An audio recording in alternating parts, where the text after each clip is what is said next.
Salut, j'espère que vous allez bien. Dans la vidéo d'aujourd'hui, je vais vous montrer comment j'ai fabriqué le meuble qui est au-dessus de ma hotte. Donc il y avait déjà un meuble avant, mais le problème c'est qu'en fait déjà il menaçait de tomber. Donc je pense que c'est déjà une assez bonne raison. Le but de cette construction pour moi, c'était de pouvoir y mettre le micro-ondes. J'ai commencé donc par enlever les grandes vis qui étaient en haut vers la poutre, et en fait je me suis rendu compte qu'elle tenait plus du tout parce que la poutre c'est juste un simple bout de placo.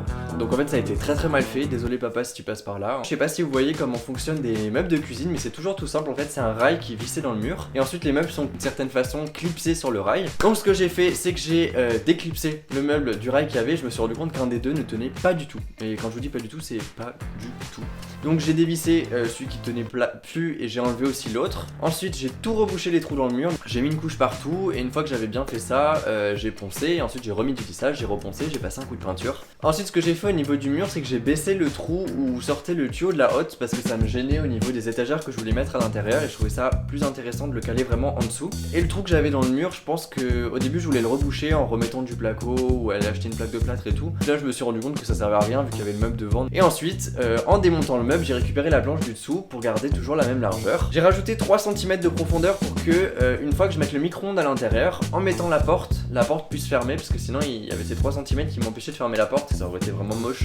Et donc ensuite je me suis attaqué au vif du sujet, commencer à assembler les différentes pièces ensemble. Il fallait faire la fameuse découpe au niveau de la poutre. En fait la poutre elle est pas parfaitement carrée, mais elle a un petit angle, et donc je voulais faire vraiment une découpe qui épouse la forme. J'ai pris 2 planches de MDF très fines que j'ai mis l'une contre l'autre à la forme de la poutre, et j'ai mis 2 vis pour pas que l'angle puisse bouger. Et ensuite j'ai pris ça et je l'ai reporté sur ma planche, un coup de crayon. Donc la scie sauteuse, je trouve que c'est vraiment la scie amateur à la maison qui a vraiment le meilleur fini, parce que la scie à main j'avais vraiment pas le courage. Et après tout ce qui est scie sabre, scie circulaire, etc., je trouve que ça abîme trop le bois.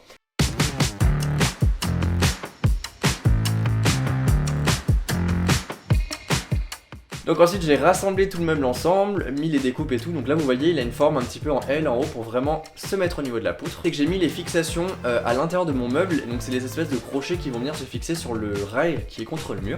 Donc je suis parti au local, scier avec la disqueuse les rails. J'ai clipsé ça sur les 2 crochets de mon meuble avec des élastiques pour que ça tienne. Je l'ai mis en place pile poil au bon endroit. Et j'ai demandé à quelqu'un donc de me faire les différents points aux endroits où il faudra que je perce. Donc là ce que j'ai c'est du placo. Donc le placo c'est super simple à percer. Faites attention, fixez pas de la même manière en fonction du mur que vous avez. Si vous avez des parpaings, si vous avez de la brique, si vous avez du béton armé, imaginons. Et en fait le problème du placo c'est que c'est super friable. Donc si on met n'importe quelle cheville, en fait elle va s'arracher. C'était ce qui s'était passé. Et donc là en fait c'est une cheville spéciale. Donc je vous mets une petite image par ici. Et je crois même que je voulais filmer. En gros on l'insère dans le mur, et après avec une pince en fait ça vient déployer quelque chose derrière le mur. Ensuite j'ai fixé mon rail dessus, je remets les vis, je serre bien, et une fois que tout m'avait l'air bien plat, donc on n'oublie pas pour vérifier le niveau un niveau d'eau, parce que sinon le meuble il est comme ça, et ça on n'aime pas. Ensuite j'ai récupéré ma hotte. La hotte c'est super simple, vraiment c'est tellement simple. Vous enlevez le cache avec le filtre, et en fait en dessous il y a juste des trous, vous mettez des vis et c'est fini, on n'en parle plus.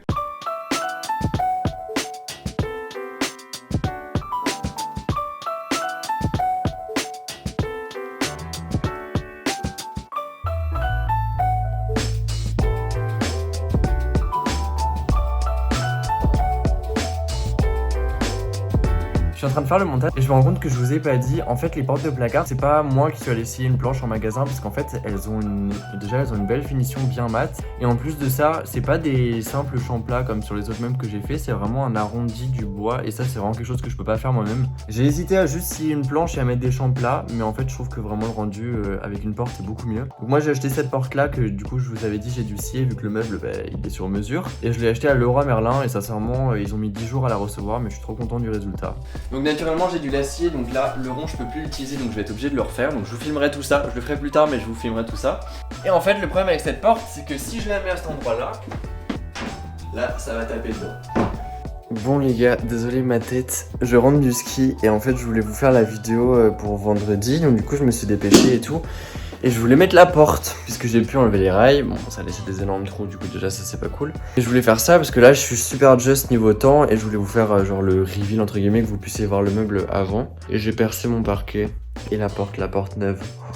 Du coup j'essaie quand même de mettre correctement la charnière. Au niveau du sol, je sais pas comment j'ai fait un trou dans mon parquet les gars. Je savais pas quoi faire et au final je suis allé au magasin de bricolage et j'ai acheté une pâte à bois avec un durcisseur pour pouvoir réparer le parquet. Et une fois que j'avais réparé ça, je l'ai fixé à mon meuble et ensuite j'ai rebouché le trou tout simplement avec de l'enduit de rebouchage.